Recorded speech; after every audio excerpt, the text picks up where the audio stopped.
Hello. Welcome to She Became Visible. I am back in our home in Arizona, and I'm so happy to be here. Weather is perfect. It's perfect. But I wanted to give you a repost of an interview that I did with Rev.Karla. She is amazing. And she was recently a guest on Dan McClellan's show, Data Over Dogma. And I wanted to highlight that and give you a little clip of how articulate she is and how kind and loving and spiritual she is as she talks about her deconstruction. And one of the reasons that I love Reverend Karla is for those of us in the ex-Mormon world, I think that we are the only ones going through deconstruction because the Mormon Church, the Church of Jesus Christ of Latter-day Saints, as they want to be known as now, is a very demanding, high demand fundamental religion with a lot of restrictions, a lot of rules, and a lot of perimeters as to what makes you a good member of the church and a not so good member of the church. And this is probably true in a lot of fundamental religions, but the LDS church is the only religion that I really know because I was 12 when my parents joined the church. Before that, we were what they call, I think they call it something like twice a year Methodists. We went at Easter and Christmas. And I don't know, occasionally, we move into a new community and we try out the new church. But so what I learned from the Methodist religion that my family primarily were members of was to pray and to recognize that there was a Jesus Christ. But that was as far as it went. There weren't a lot of restrictions as to what we could eat or what we could wear, or our morality wasn't judged by our appearance. So it was really becoming members of the Mormon Church that our life was completely controlled. And so that's the religion that I know. And so that's the only religion that I can speak of. But Karla really brings all of Christianity together and talks about deconstructing any kind of church that tells you who you are and doesn't give you the privilege of being who you are and finding out who you are on your own. So I want to show this little clip though, because I thought this was really insightful. This is from her interview that she did with Dan and Dan on Data Over Dogma. So let me show you that. Is both sides. And that is where a lot of people get tripped up. Like, I'm out. I'm not doing deconstructing because I'm going to have to really take a look at some elements of myself that I'm not willing to let go of. Mm-hmm. And so you'll often see people turn away at that point or get really, really mad. I've said this before, and I'm going to make somebody really uncomfortable. But the one person who I have, besides the MAGA person, of course, you're blocking them left and right. But the person I've had to block more often on my accounts on social media is the white Christian woman who thinks she's deconstructing until she gets to a place where she does not realize she's still holding on to a patriarchal privilege and is weaponizing it towards those in whom she's in community with. Mm-hmm. And that does not go well. And it becomes a very, very toxic situation for them. They see that, let's just say it becomes really, really heated. Yeah.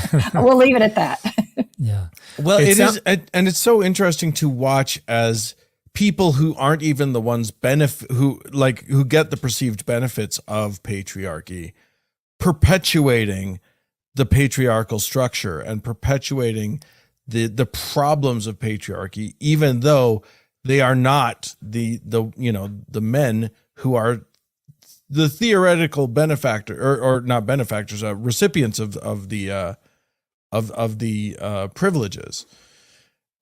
So when women work hard to perpetuate it, it can be very surprising and very shocking to see. Very, very much so. And like I said, it's almost easier to call them, to block them than to call them out. Like, oh, here we go.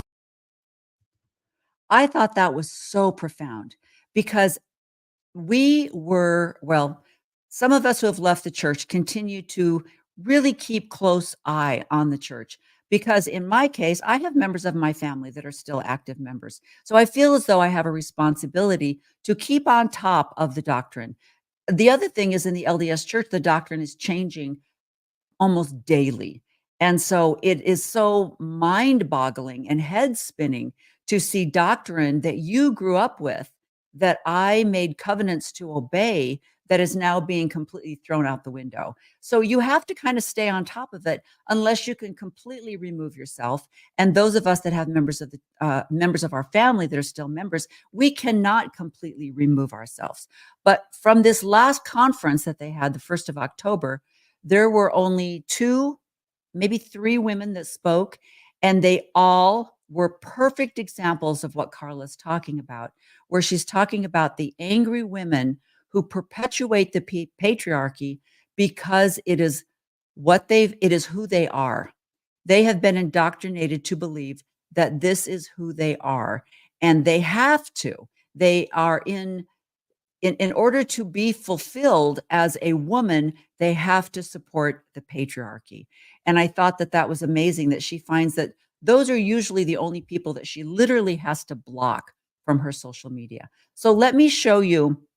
You can find Rev.Karla at rev.karla.com. That's her website. And this is the book that she has just, it's just gone out. It's available for purchase right now. And I really encourage people to read her book, to find Rev.Karla on TikTok, and to listen to her. She's so loving. If you are having spiritual questions and you are really struggling with your belief, Rev.Karla is a safe space. She's a place that you can go to, even if it's just following her on her social media.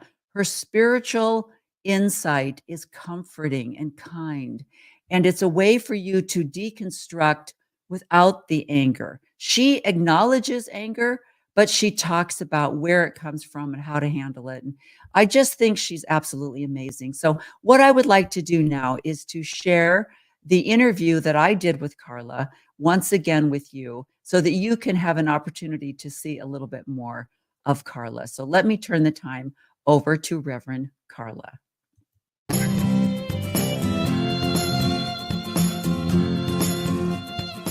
You're wearing a sweater that was selected for you by the people in this room from a pile of stuff.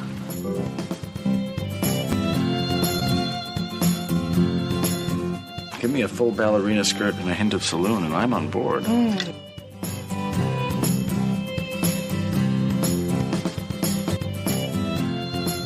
have a hole in my stomach!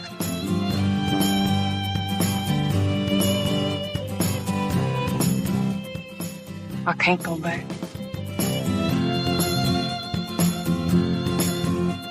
Welcome to the She Became Visible podcast. I'm your host, Renee Steelman. This podcast is my story. It's your story. It's our story. It's all the stories of all the women who one day knew that it was time to remember who they were, who they are, and stand up and be seen.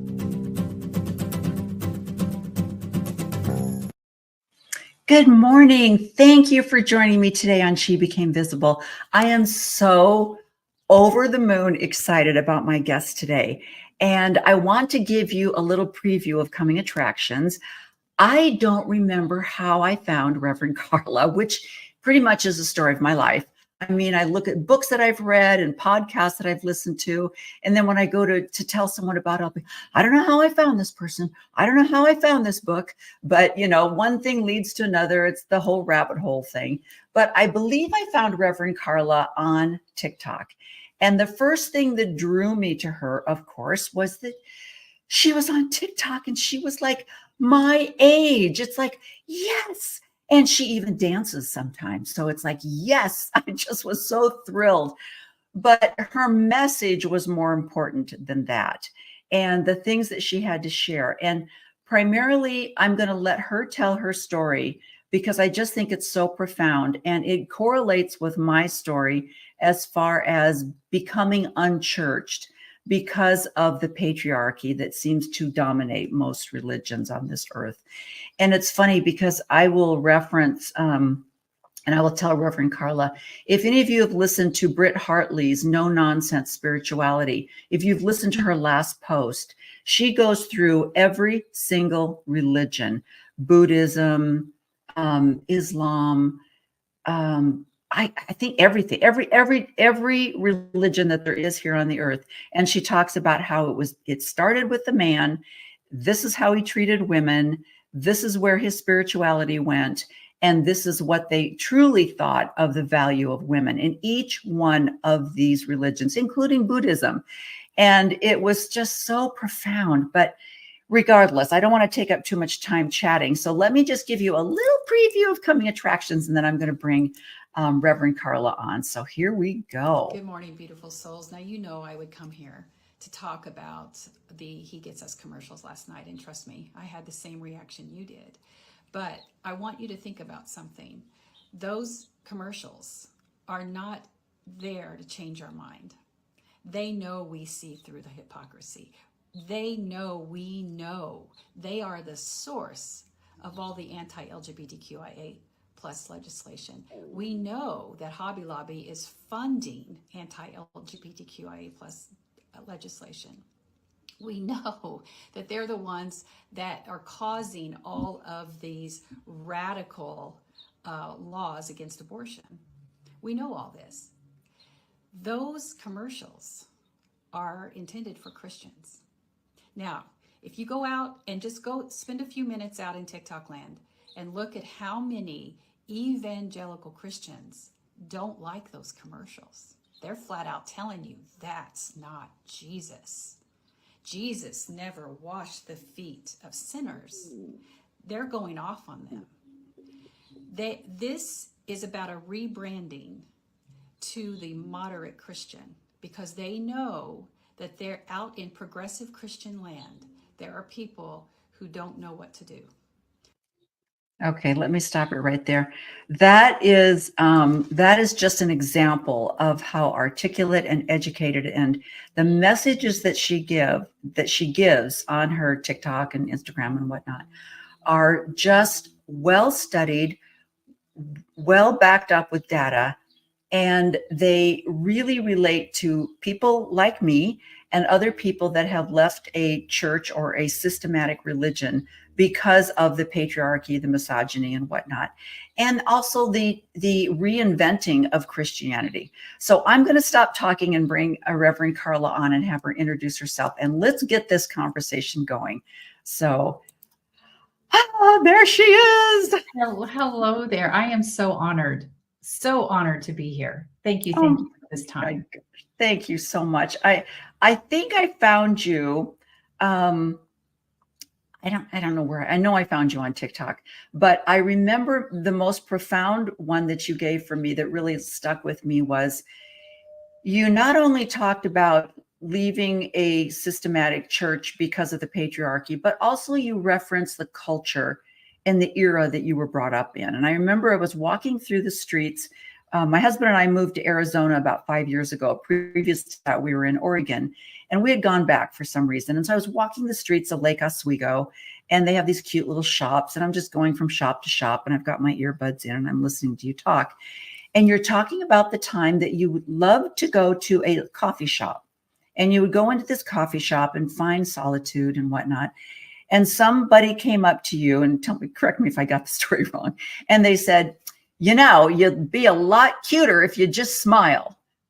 And you remember thinking that, of course, because this is how we were trained, of course you went, oh, you smiled, you know, because that's what we were trained to do. And I remember going, that's it. That's, you know, and then you've seen all the other things where people are saying so much about femininity and how far we've come. And I'm like, I'm only 70 years old. I remember going into a bank and not being able to get a credit card, not being able to open up a checking account, not being able to go and buy a car on my own or whatever, because I didn't have a job, I didn't have an income, and I was dependent on my husband. So he had to sign for me. This was in the 70s. It wasn't that long ago. Yeah. So I just think that people don't understand that people that grew up in our era, we were pretty much right there with the Leave It to Beaver whole persona. We also were told to make sure you look nice when your husband came home so that he wouldn't have an affair at the office. And but then you mix that with a Christianity. And, in the Mormon church, when I got married, we went through a temple ceremony. And part of the temple ceremony was vowing and bowing our heads and saying, yes, that we would obey our husbands, that we would honor them, and that we would go through them to speak to God. And so, and of course, as a 20-year-old or 21-year-old, you're like, yeah, okay, sure. Yeah. And I mean, I remember even as a young girl, when I was preparing to get married, thinking, I'm going to be a housewife pretty soon. I'm going to do laundry. I'm going to iron. This is going to be so fun, And I mean, it didn't take very long. I mean, because that's not my personality, for me to go, yeah, I don't iron. I don't know where I got that idea. That's wonderful. Yeah.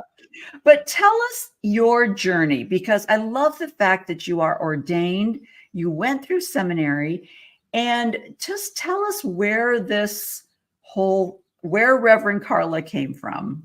Well, thank you. Thank you again for having me here, and I'd be honored. And I love the fact that you just went right for it and dove in and gave me, showed the one video that is probably one of the most, I would say, conversationally with triggers there, because not only am I talking about faith, I'm talking about politics, which I'm not afraid to do so on my platform in any way, shape, or form.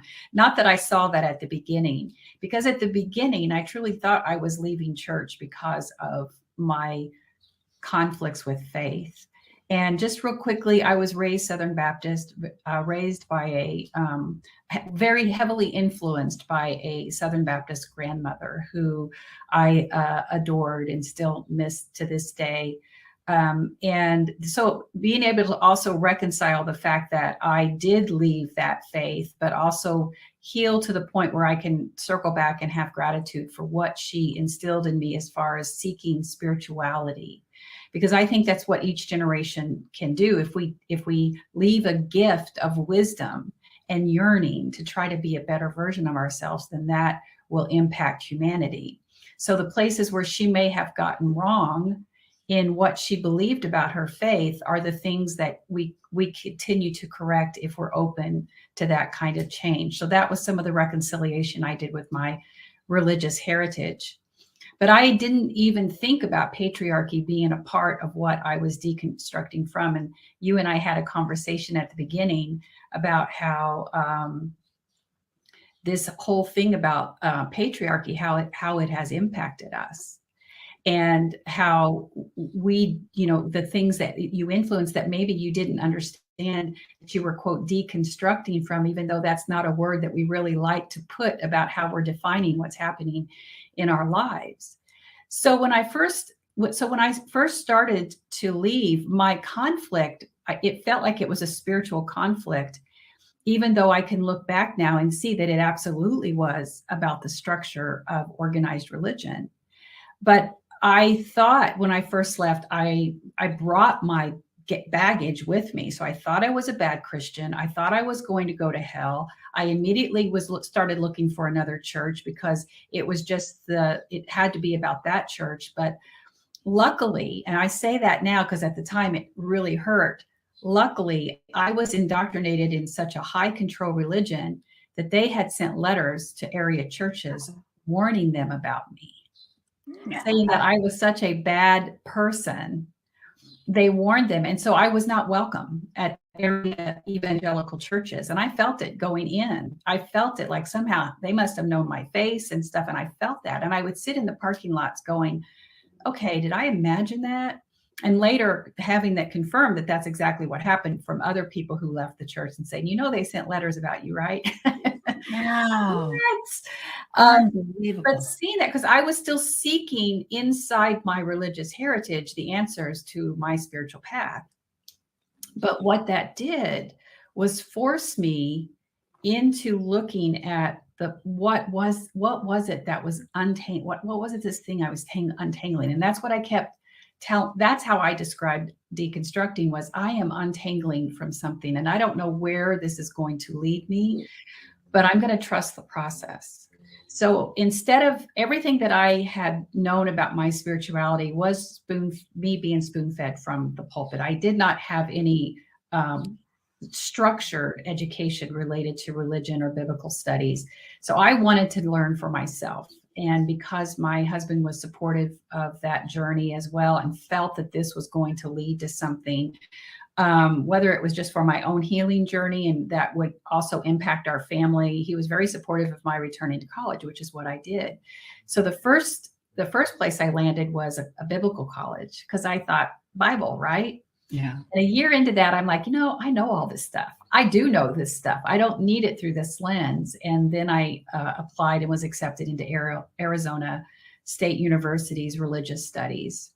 And within the first semester is when I personally lost what I call my spiritual Santa Claus. And what that to me means is that once you are faced with truths that are completely contradictory to what you knew, you can't unknow that.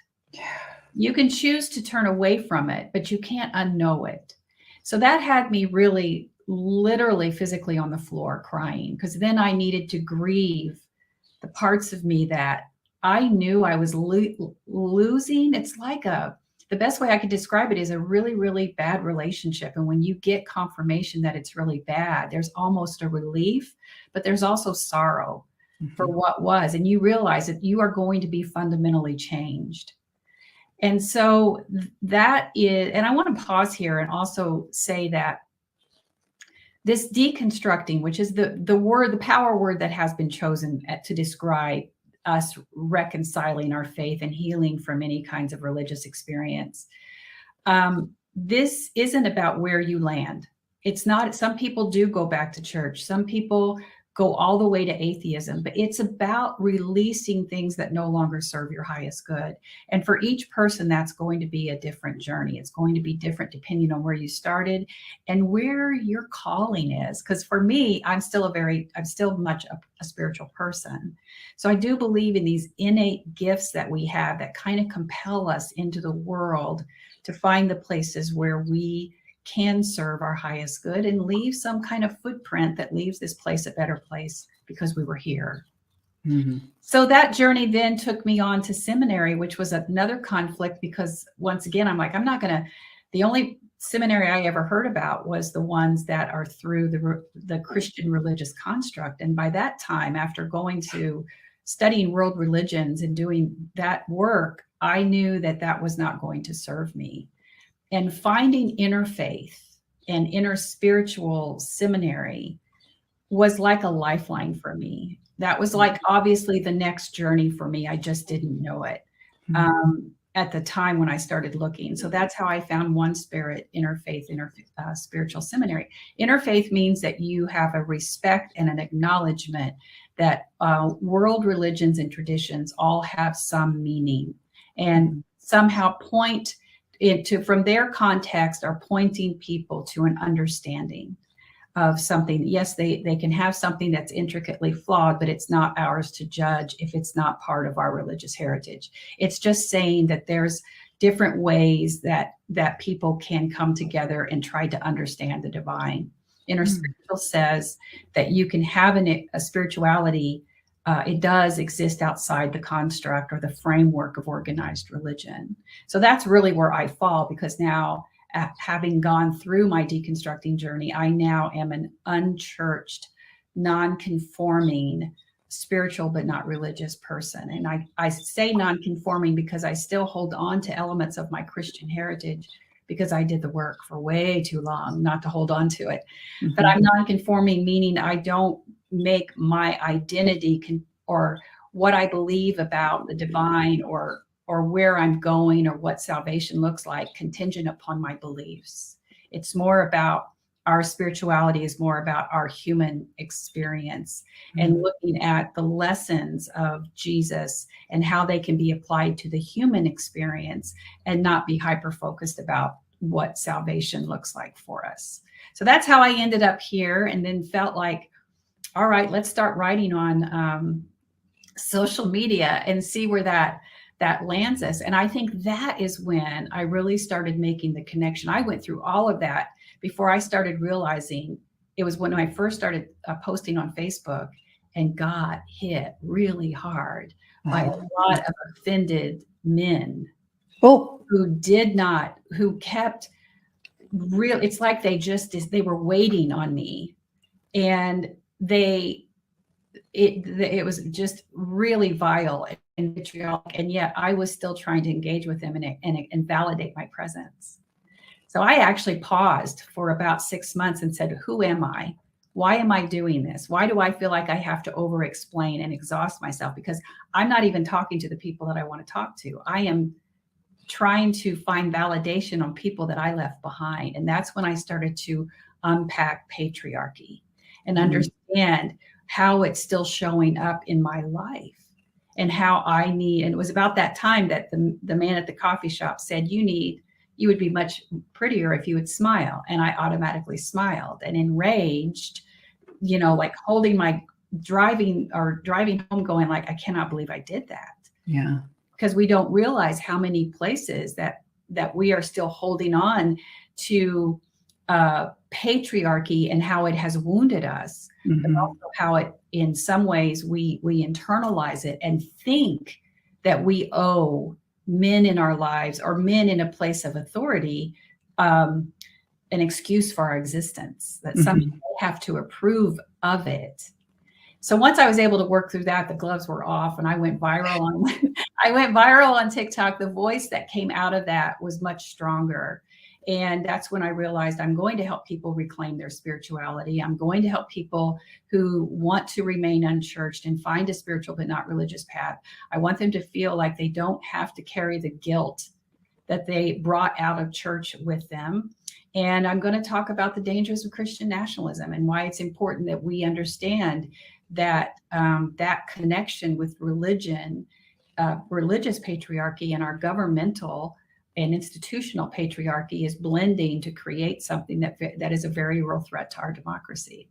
Yes. So that's the voice I bring to the airwaves. And my first book will come out the end of this year. It's called Deconstructing, Leaving Church and Finding Faith. So that's my bio in a nutshell. That's amazing. And, I think the interesting thing about the Christian nationalism is I have friends and family who are politically very right wing. And so they're very much Trump supporters.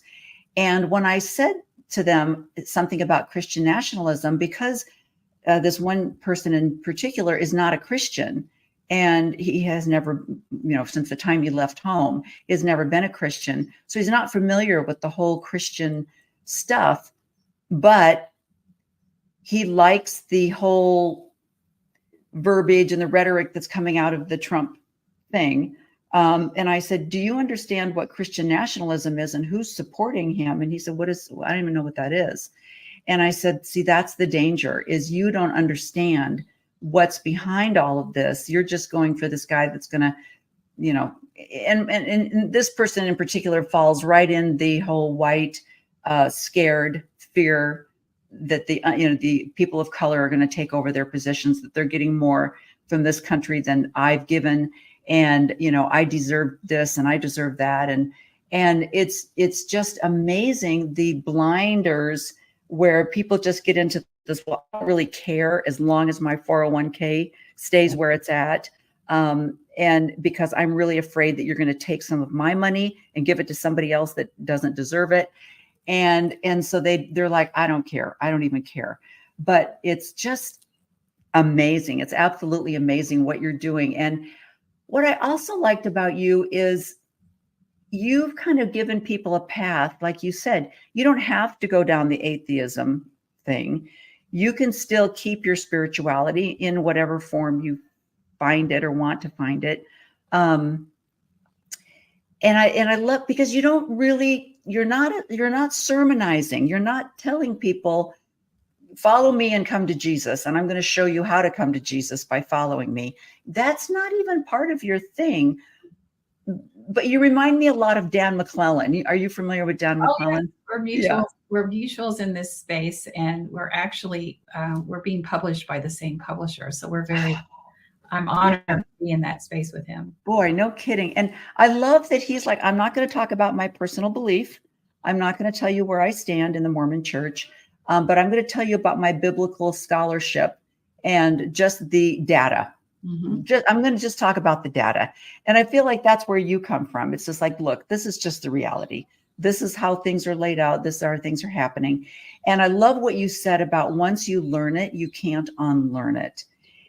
And that's the thing about the difference, I think, between the people that belong to the Mormon church versus people that are just evangelical. The Mormon church is very young. It's 200 years old. And everything was written down. There was just this huge thing for journalism and diaries and things that were kept. So there's actual literary proof of patriarchy and beliefs and teachings. And so it's not like even the Bible that goes 2,000, 3,000 Dead Sea Scrolls. We have a fragment of this or talking, this was Hebrew, this was Latin, this was Aramaic. It's plain old English in the middle of Ohio. So, so it's hard to say, we don't teach that. It's like, well, actually on page 34 right here, it says right there. Yeah, right there, And so when you find that out, you just can't, I can't unsee that. Did I pause? So yeah. Oh, you froze for a little bit, but there, you're back. Yeah. So that's the difference between finding out about church history versus Jesus or a Christianity or a biblical belief. This is like, I see some history here of major patriarchy that, like I say, I don't know how you can dispel Jeffrey Epstein and call him a sexual predator and then say Joseph Smith is a prophet of God. Because we're still marrying 14-year-olds and we got all our buddies together and we said, you can have one too, and you can have one. And in fact, you need to have 3 if you really want to go to heaven. And that was just the patriarchy that was going on then. And everybody's like, yeah, that was bad, but he's still a prophet. And I'm like, okay. So that but that you put in that sentence is so important. And I think it was last year, I think I did a video on it, but there was a pastor here in Indiana who was going to, is that noise on me? I'm sorry. It's my husband in the backyard moving stuff around. I got to shut my windows. My dog is also here, so it knows if he's going to get up and shake. But not that I'm comparing your husband to my dog, but they both are making noises. That's right. Yeah. So there's a situation where an Indiana pastor was going to have to come forth and let his congregation know that he had a relationship with a minor. This ended up what he wanted to call it an affair. So the reason why I'm calling it this is because exactly what he was saying, the words he was using. So he gets up and he talks about his transgressions. The woman who is now a woman, she's in her 30s, gets up and says, no, I was a child. And I don't want to trigger anybody in your audience. She went on to talk about the violations of her time and how he had groomed her. In the end, she went on to tell her story with one person standing beside her, and she told the story from the congregation. In the end, the entire congregation goes forth to pray over the pastor, while 2 or 3 young women support the woman in the back. because Wow. he's going to take a break and he needs to get right with God and because he is a man of God. And and just 3 or 4 women, young women, are back consoling and comforting the victim. If that isn't patriarchy, because I think going back to what you were just saying about Joseph Smith, we don't realize how many places patriarchy has taught us to look the other way, Right. or numb out about some of the behavior that patriarchy has taught us to forgive or to just ignore. And if you can tie it to it being the lineage of the divine, then you have no choice but to forgive. And so everything that you know about the forgiveness, you carrying guilt, you carrying shame versus a man of God he's flawless. But yet if he is found to have a transgression, it's because of the sacrifices he makes for the congregation. And then how that transfers down into your life in so many places. When you look out into positions of authority, you can see how it impacts the way you look at political leaders. How you look in your home, and how oftentimes it's the women who carry the guilt for others' faults and transgressions, because that's what we've been trained to do. Right. So when something happens, a tragedy happens in your life, or somebody violates you in some way, there's often this response of, what could I have done differently? Right. That's an indoctrinated response. That is not a normal, healthy response for a person who has and should have the right to hold on to the victim, not in a way that perpetually hurts our lives, but to claim that so that we can then heal from it and hold someone else accountable. We're not taught how to do that. We see it in the criminal system when a woman reports assaults to religious structures. And when you start to peel back how many places in your life that has impacted you, it can leave you feeling pretty wobbly, because it's like, wait a minute, I'm completely immersed in it. And when you see how women have internalized it and how then they use it towards others, Right. to say, okay, Renee, you say you're 70 and you're wearing that bright lipstick. Do you think that that's really appropriate for a woman your age? Yeah. And you know that there are women out there who have no idea that they are weaponizing a truth that they're holding on to, that they feel then they are entitled to judge you, which, by the way, you're fabulous. And I'm looking at you thinking, oh my goodness, how am I going to, I need to do more for giving me permission to step into my authenticity that's crying out as well. Well, it's funny you would say that, because I was listening to Tim Whitaker. I love Tim Whitaker, the new evangelical. Oh, yes. Yeah. And I love his response videos.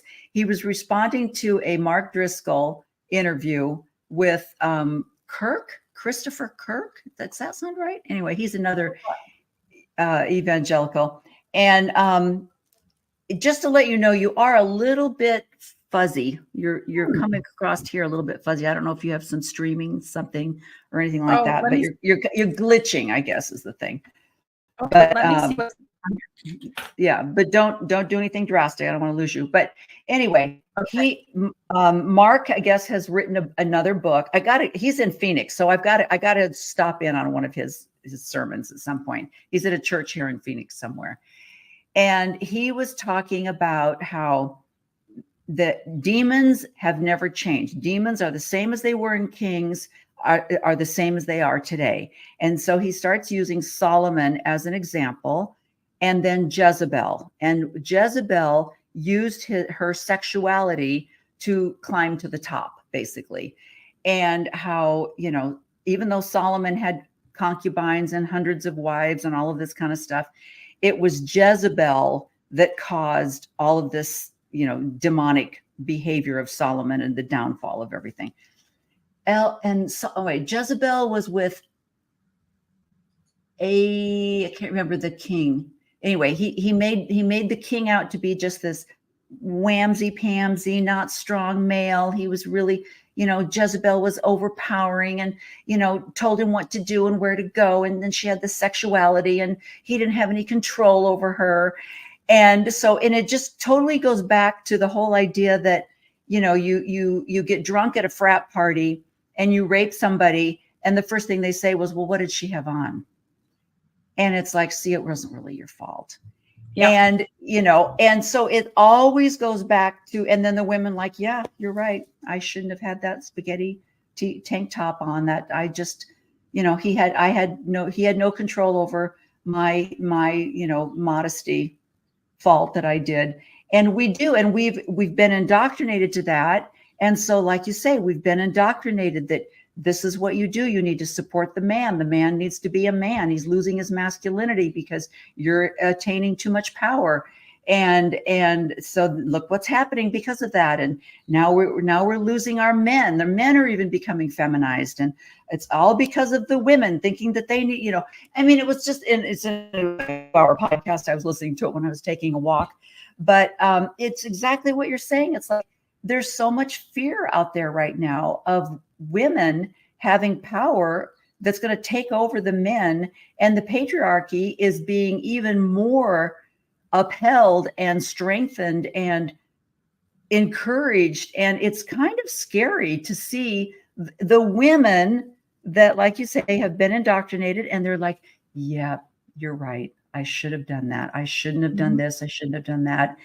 And it's like, and sometimes they're the most vile, like you say, they're the ones that go against you the most, is the women that they don't understand that you're getting your power because your man has power.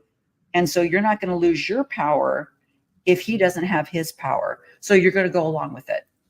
Like, my husband's just been made a minister. Therefore, I am now the queen of the congregation. So I will support him because I'm going to get my power from the power that he's been given. Oh, that's such a good point, because I talk often, by the way, I did have to look it up because it's been a while since I've heard the Jezebel story, and I don't study the Bible like I used to, but it was King Ahab. That's what it was.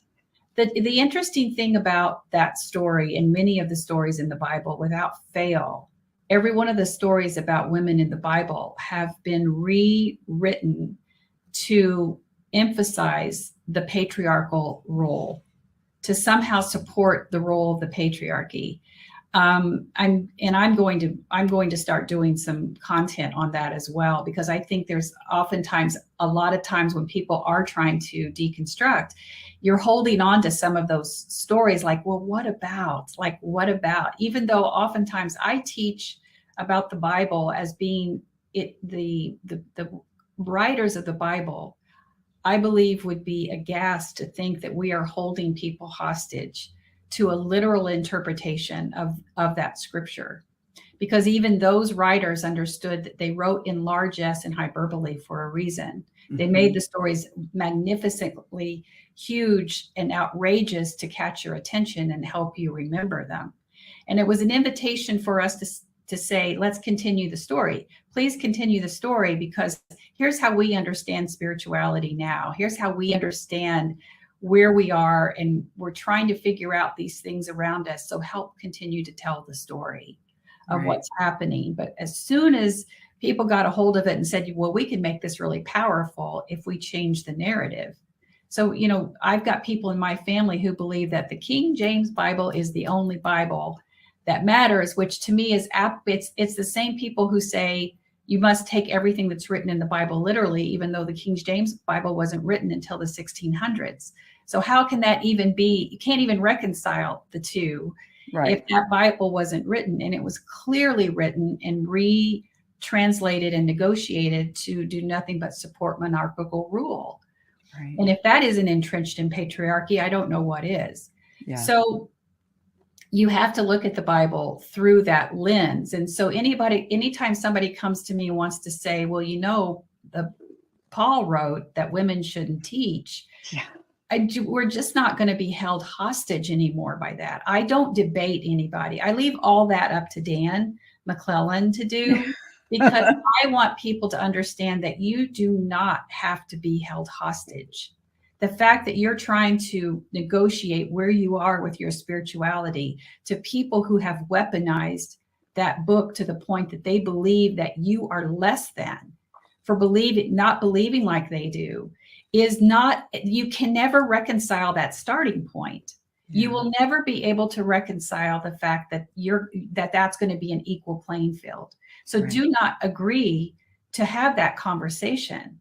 If this is about your spirituality, then you tell them what the starting point is going to be. And oftentimes then they won't want to talk to you because they believe that they have the right to say, this is the way we're going to have this conversation. And it's going to start with the book of Romans. And we're going to say what Paul said about you and why you are less than a man. Right. I'm not going to start there. That's not fair. But what you also said about a woman's proximity to power, and what I often teach about is carrying water for the patriarchy. Yes. And that is exactly what that is. So even though I am content, what that means is I am content with the fact that I will never rise to that level of power.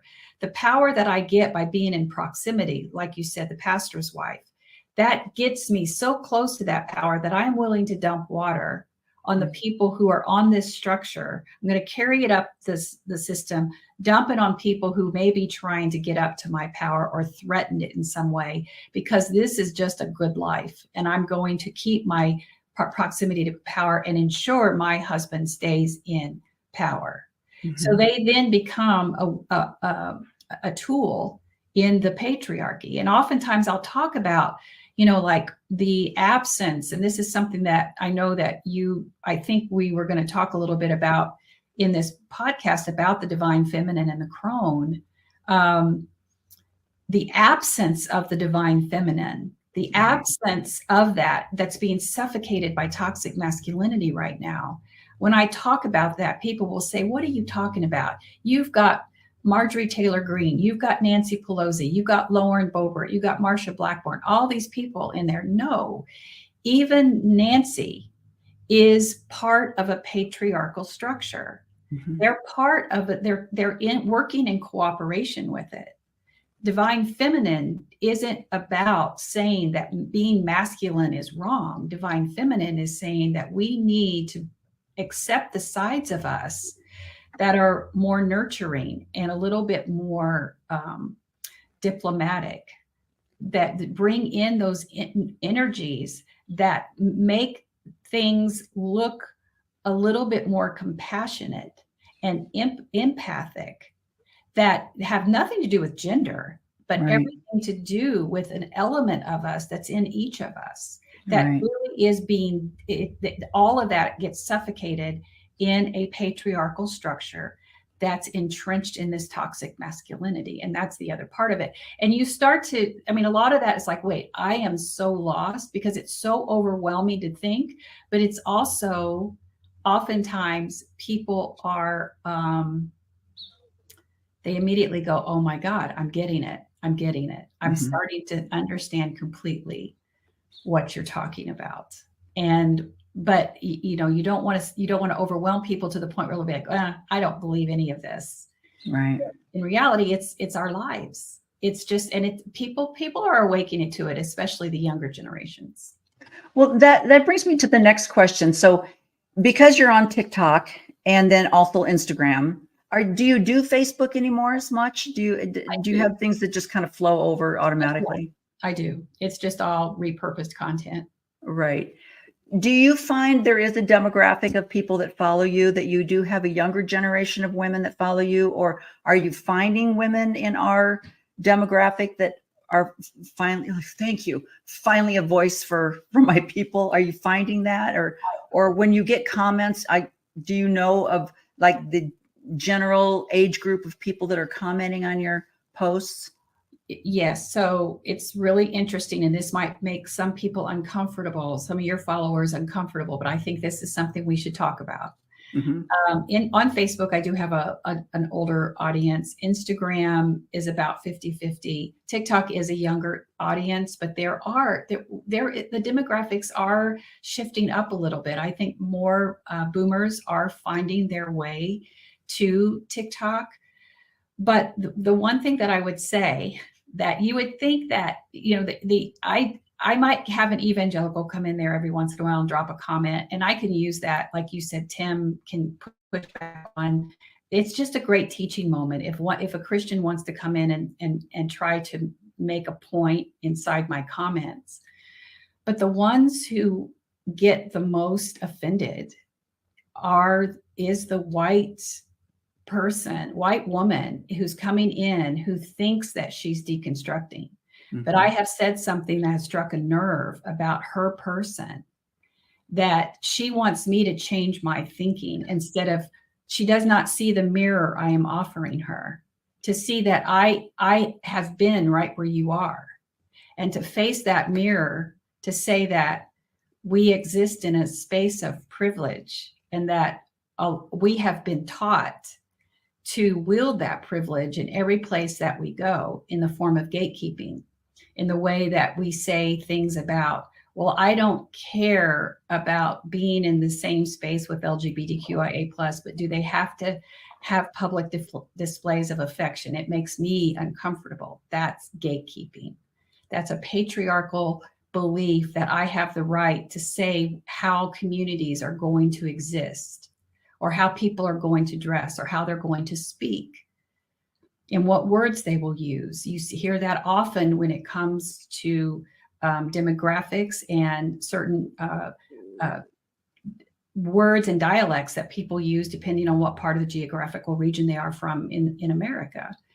And people will say, well, can you speak proper English? Or can you, that is a form of gatekeeping. Now it trends in far beyond women into places where, for instance, it was just not too long ago, a man came into my space and said, I will talk to you when you calm down. Oh. Now he's in my space, dropping comments, and I made a video about it. And I immediately went to that and said, are you really coming to a woman's space and talking? It was like, thank you for doing this. You know, you're healing when you can take something that somebody says and be able to then transpose it and say, let me tell you what this man just did, and why telling you that calming down is actually a control of patriarchy, because he's going to try to come into my space and tell me, put the conditions about how we're going to communicate with each other, using a weapon that patriarchy taught him was his to use towards a woman. So when I was able to use that, I had women DMing me saying, I'm sitting here in tears. I always knew, I felt so horrible when somebody said that to me, but I didn't know I had the right to do that. I was always felt like that was such a horrible thing to say to me. And now I have the words to say back to somebody when they say that. And then later, that man actually reached out and apologized. He said, I never understood how that harms women. Thank you for teaching me. He did. That's amazing. I said, stay in this space for as long as you want. And if you ever have questions, come in. Now, I haven't talked to him since, but the fact that he reached out and apologized was unbelievable.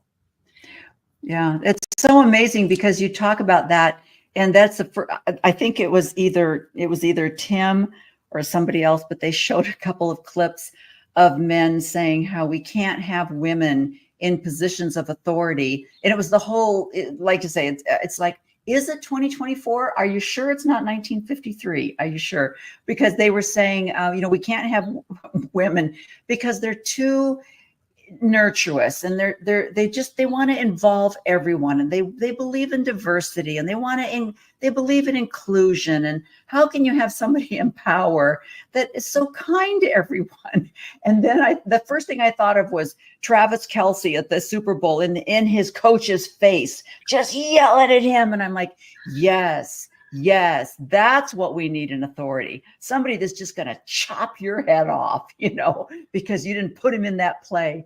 And I'm like, let's balance that out. But the tone police, I mean, immediately you get that for women is like, well, I didn't like your tone.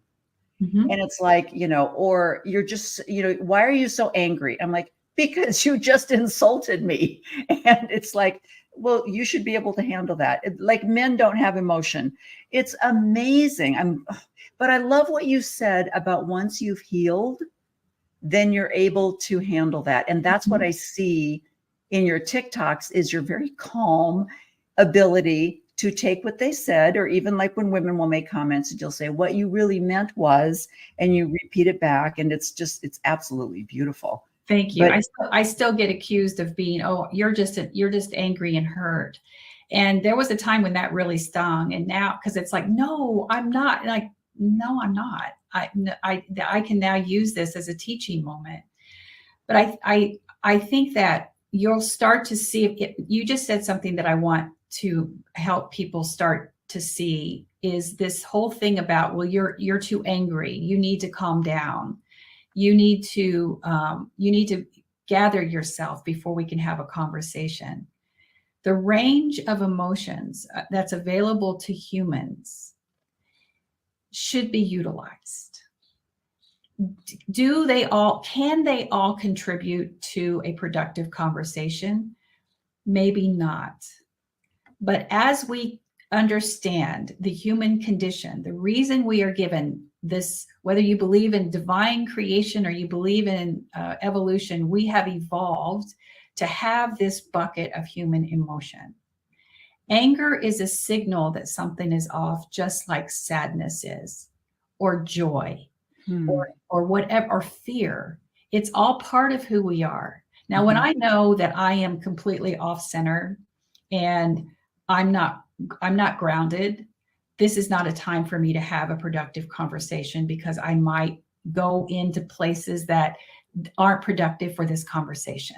That whole thing is about how we look at our coping range. And we don't have to get too psychological today. But once you've been on a healing journey, you start to know that about yourself.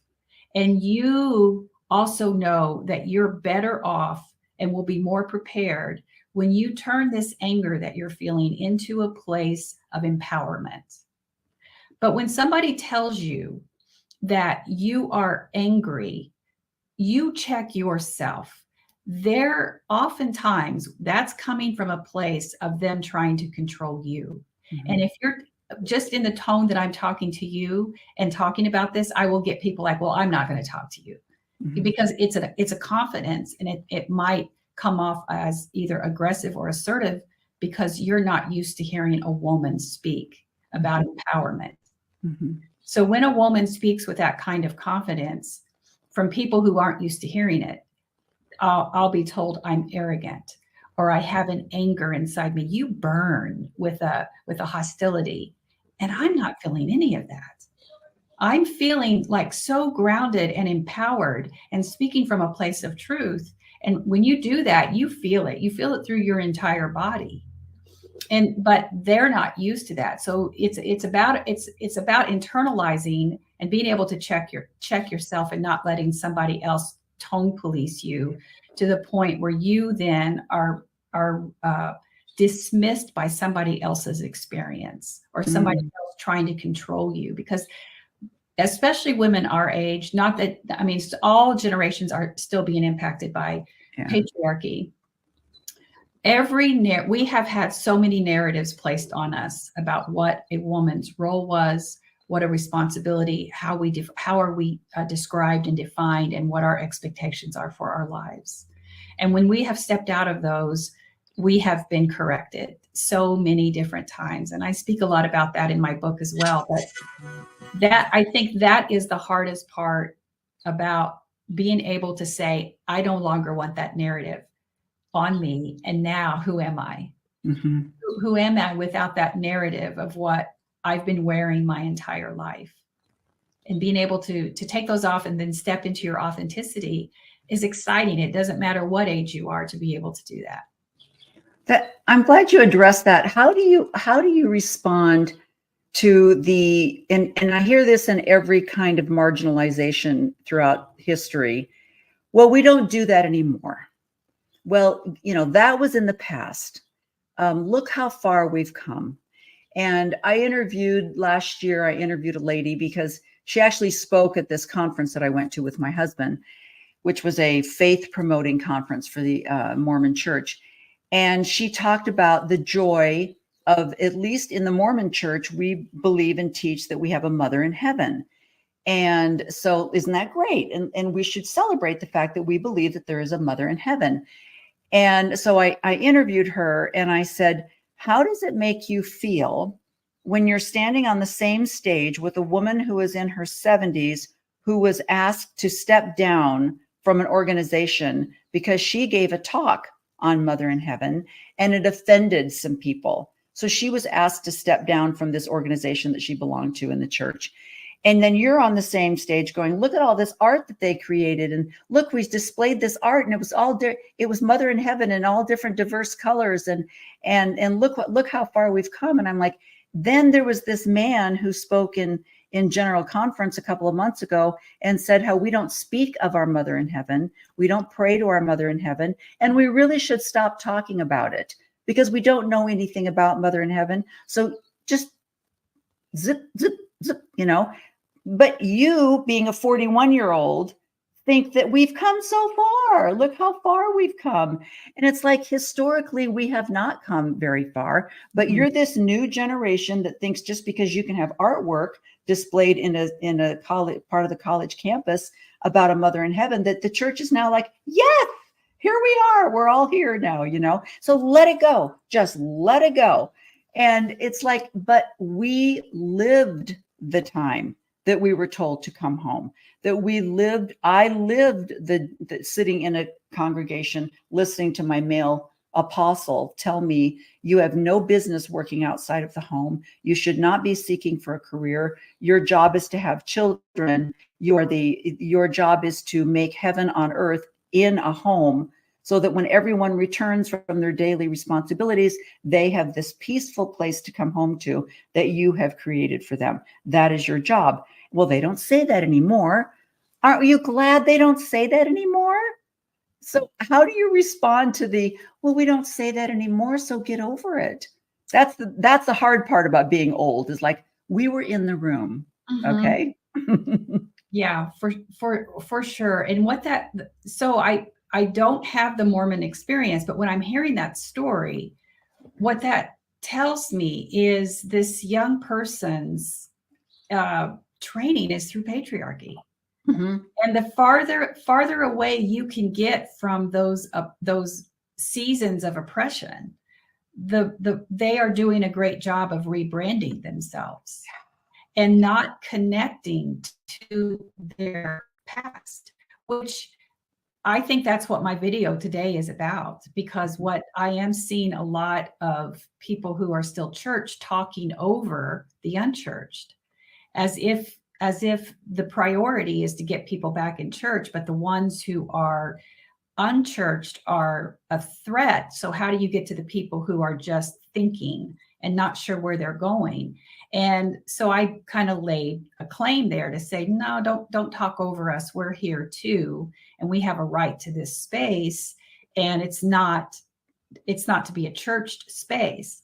So when it comes to I think what I'm sensing in those spaces is where those of us who experienced it, we must find our voices. We must be the ones who educate them, but also the younger generations need to have a willingness. Now, I think you're seeing that. Again, I don't know about the Mormon experience, but I think you are seeing that. I'm seeing it in social media, and it could be because that's the silo I'm in activism and deconstructing and Christian nationalism. But because there's this whole thing about making sure that deconstructing is about understanding what privilege religious patriarchy taught you about how you fit into the world and how you're carrying these buckets of water and how many times you dump it on people without even realizing how many times we're trained to walk into the room as the white savior, that we're the smartest person in the room. And those kinds of things, thinking about those elements that we don't even think about, and that I didn't leave the church thinking about. So how I make sure that I'm aware of those spaces. But what that also means is I'm going to take that to like a place of, when we talk about the problems that we still have with systemic racism and sexism and homophobia inside our systems. When people say, well, we now ordain gay clergy, so we're over that. We absolutely are not over that. Right. Racism and sexism and homophobia still sit in the church pews. So it's not that we have to just say, well, that ideal is dying out. It isn't. There's still indoctrination inside familial structures, inside education, inside those places that are still dropping those isms inside people. And one of those isms is not an ism, it's ignorance. So when someone gets up and says, oh, well, thank God we're not doing that anymore, when there are thousands of humans that have still been impacted by it, and its connection to the church is still there. The church is not so modern that it hasn't come a far way. Last time I checked, I'm not seeing too many women leaders inside the Mormon church. It looks pretty white and it looks pretty male to me. Yes. So how far actually are you away from all of that ideology? And it's the same thing when you look at the skewed leadership of our political arena. If it looked anything like our demographics in America, it would be more women, it would be more Black, and it would be more Hispanics than what it is. But we're still seeing it through a dominant white male culture. But what they've done is be able to sever the history and hide it. Mm-hmm. And that is pure marketing. That is pure branding. And it sounds like it's working. Mm-hmm. And that's what's really sad when we say, oh, we don't do that anymore. No, it's hiding behind that church band. It's hiding behind the pastor in jeans. They can modernize it however they want. The toxic theology is still there. And I think it is up to us to call it out, to say, no, we still have to be accountable to the fact that the very church that says they're modernizing still is not going. There's churches out there who have the pastor in jeans aren't going to ordain gay clergy. They're not going to officiate a same-sex marriage, and they're not even going. Some of them are not going to ordain women. Right. The theology is still there. So it is about that accountability. So that paintings are harmless, and how many people are going to see it? It's really the education. That's kind of that. Yes, it's something to celebrate, but it's a far cry from actually the huge paradigm shift that the church needs. Absolutely. So let's finish off by talking about the book that you have coming out. What would you say? Did you take a subject for each chapter and address the deconstruction process? Or how did you lay your book out? I did. So I tell my story in examples in each of the chapters, and it's it's part memoir, part story, or part healing journey, and then each chapter has contemplative, inspirational questions, reflective questions to help you on your journey. One of the things I'm cautious in saying is that there is no path, as I said at the beginning, and where you end up is different for each person. I don't proselytize that, and I don't proselytize it in the book. So you're not going to read a lot about what I believe and where I am, because I don't believe that that's my responsibility. What's my responsibility is to help you understand that there's a reason that you're questioning your faith and your religious experiences. And here's some ways that I can help you understand what you're going through. So I have a section where we're talking about deconstructing.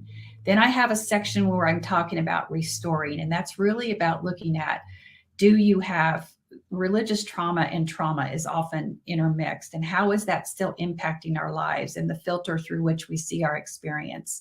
I talk about soul work and the importance of making sure that you are taking responsibility for how you're showing up in the world. In other words, when people offer you a mirror about something that may be something we're carrying that limits our capacity for compassion and empathy, and we instead knock the mirror out repeatedly, that might be a cue that there are some wounds that we're holding on to. I talk about integrating the true self and silencing the ego. So I do go into the mystical a little bit with this. So the first part's deconstructing. The second part is restoring that foundation for not just your spiritual growth, but your emotional well-being. And then the last part is about reconstructing. And I'm sorry, those words are where we are. And that's where I talk about ways that you can bring elements of practical spirituality, and how do you find holy in your everyday if being unchurched is your journey, or where you can start to look for a spiritual community. I talk about how you can look at Jesus with a new set of eyes. You don't have to, what do you do about Jesus when you're deconstructing? I mean, that was a hard one for me. How do I look at the Bible differently? I mean, it's just like, how am I rejecting the core elements of my identity, not just what I believe, but my identity, and who am I if I'm not what the Bible says I am, or what I believed about Jesus. And then understanding that I didn't have to throw that out. I could reconnect with a different heart and a different set of eyes that not only that has nothing to do with a belief system. So there's a lot of information there, lots of resources, a whole glossary of things that I use. So I think I'm excited about it. It's we go into pre-order, I think next week. I can't keep dates straight. Okay, that's what I was just going to ask, is if you can pre-order it, and then you think that it will be released. Let's see, it's almost March. When do you think it'll be released? It'll be released late summer, early fall. Okay. Yeah. That's so exciting. That's so exciting. And then the most exciting part is that you're going to kind of go on a book tour, right? Yes. I am. I'm very excited about that. And I will be reaching out to people to say, hey, would you like to help me? So I'll be back in touch with you. There might be a place where I can have a book signing and a talk in your area. I will be traveling the country. I know my publisher is putting together some stuff for that right now. So yeah, amazing. I'll be on a big book tour. I'm excited about it. Yeah. Well, I'm excited about it too, because I think that there is, it's interesting, in the Mormon church, you have a lot of life coaches, and a lot of these women, their clientele are either ex-Mormon women or women who want to deconstruct, but they're still in that fear stage where I don't want to upset my husband. I don't want to upset my children, my mother. We're 7th-generation Mormon pioneers, and I don't want to be the one that messed up the thing. And then you've got a little bit of that voice in the back of their heads that are like, you're the one that pulled the thread, and now generations after you will be all in hell because of what you've done. Yeah. So there's that indoctrination. So they're literally going to life coaches, into therapy, to figure out, because they're so depressed and they don't have a journey. They're just lost. They're just lost because they don't know how to deconstruct, and maybe still, like you say, keep a faith in some kind of spirituality, if it's a belief in Jesus or whatever. And they're afraid of losing the community, because that is big in the LDS church, is the community. And they're afraid they're going to lose that. And then what will I do? And who will I be? And what am I? And they've lost their identity, and especially if they've held positions of authority. So it's just amazing. So I love that your book is about the deconstruction process, but then here's how maybe we can get back to find yourself. So. Yeah. And it's crazy, because I've even got what part 2 of that book looks like now. It really came to me in like one big download, like, oh my gosh, I did not see that coming. I haven't started writing it yet, but it's coming. But the book is called Deconstructing, Leaving Church, Finding Faith. Okay. And it'll be pre-order next week, I think, on all the national Amazon, all of that. Okay. Barnes and Noble, Books A Million, the whole thing. Okay. And then Rev.Karla is how they're going to find you on TikTok, Instagram, all of those. Rev.Karla with a K, and Rev.Karla.com is my website. Okay. And I really encourage you to go. Now, I know a lot of you people are believing all this hoo-ha about TikTok. but I just want you to know that Facebook has all of your data already. So you don't have to worry about TikTok. They do. It's like they've already grabbed all your information. They've bugged your home. Alexa has everything you did last night already recorded. So don't be afraid of going on TikTok. TikTok, what I love about TikTok, it really is almost like a master class. Everyone, besides me, I still get on there and just rant, with absolutely no direction.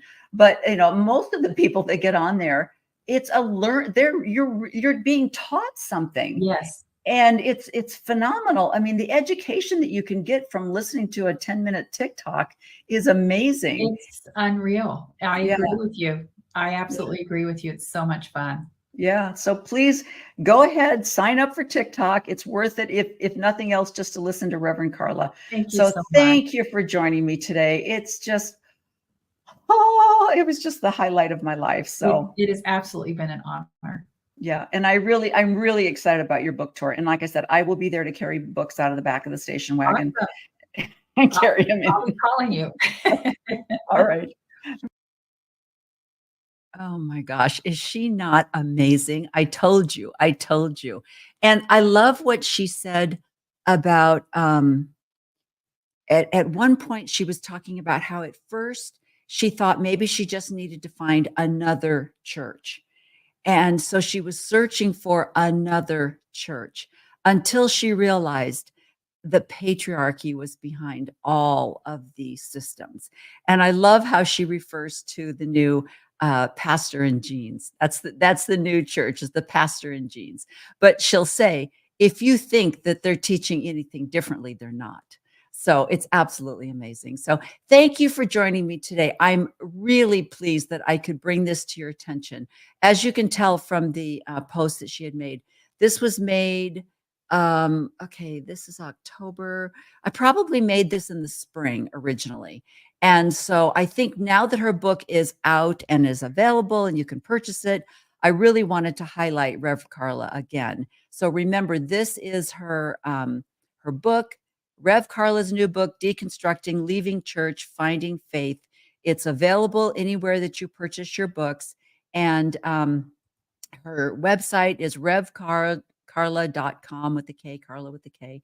And so you can find her there. She has a lot of spirituality and lessons in spirituality. And she even has like a Sunday gathering type thing. So if you're looking for something that this has been your paradigm and you're uncomfortable with not knowing what will I do if I don't have my routine that I've done for 50 years, she has something there for you. So I hope you've enjoyed this today. I certainly enjoyed bringing it back and hearing. I wish that her internet would have been a little bit better because it was a little bit distracting. I hope it didn't distract you because her message was still very clear. So thank you for joining me today, and we'll see you again. Most importantly, I want you to please like and subscribe. Mostly subscribe. I know everybody says that, right? It's just the way the algorithm works. And I have so many fabulous followers. I have over 31,000 followers on TikTok. I have over 100,000 followers on Instagram. And so I know you're out there. You just have to push subscribe. And so let's get the views up, especially for women in my demographic. Ladies, you are visible. You have purpose. You have value. We need to hear more voices in my demographic. So please push like, subscribe, and share. I have so many people. You guys, this is a very often experience for me. I will have people in their 50s. They'll come up to me in the gym or something, start a conversation, and they'll say, "How old are you?" And then I'll say, "Well, I'm 70." And they'll go, "Oh, you would love my mother. I've got to get you together with my mother." And I'm like, "So we can't be friends? Are we not going to be friends now? Somehow I got delegated to someone that I don't meet, but I'm really having a great conversation with you. Share this with your mother. If you think that this is a good match, share, like, and subscribe with your mother. All right. If that's what we have to do, that's what we have to do. So thank you for joining me today. And we will see you again next time on She Became Visible.